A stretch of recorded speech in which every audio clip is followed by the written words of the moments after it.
Hi, for this video what we're going to do is we're going to solve using substitution.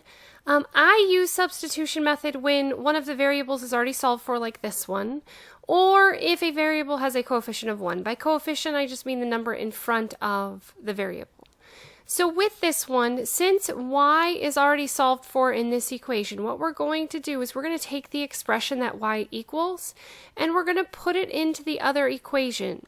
By doing this, we now will only have one variable, so we'll be able to solve. So in the original equation that I have, the 5x minus y equals -9, I'm going to keep the -5x, I'm going to keep the minus, but I'm going to replace the y with 3x minus 7. So instead of writing y, I'm just going to write what it's equal to. We know that y equals this. So instead of writing y, we're just writing what it's equal to. And now we have a basic one variable equation. So to solve this equation, we would just simply distribute the negative. Be very careful with negative signs. This is where I see the most mistakes when I'm grading things is because this is negative, you do have to distribute it to both of them. I see a lot of people skip this step and just write the 3x and they don't change this to a +7, which will give you the wrong answer. So with this, what we would do is we would combine like terms. So I have -8x plus 7 equals -9. We would subtract the 7 from both sides. So we have -8x equals -16.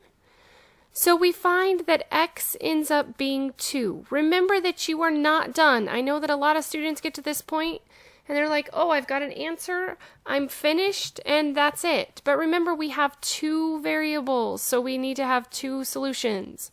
So what I'm going to do is I'm going to go back to this equation to find y, only because it's easier. I could have used this equation too, but it's more work. So all we're going to do is replace x with what we found it to be. So we found x to be 2. So I'm simply going to put that back into my equation. And then if I solve this, we end up with y equals -1. And we can see that this for sure works in this first equation because -1 equals -1.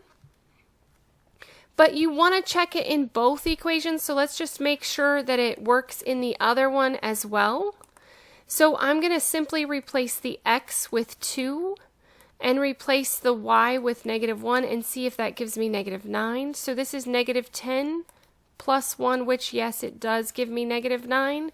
So our solution works in both of them, and depending upon the course that you're in, it may be okay to just leave it as x equals 2 and y equals -1. Or a lot of teachers prefer that you write it as an ordered pair, so remember that our ordered pair is always going to be x comma y, so we would just write it as 2 comma -1. So if you need to write it as an ordered pair, you would write it this way. If that is not necessary, you can leave it as x equals 2 and y equals -1. As always, thanks for watching. If you have any questions, please let me know.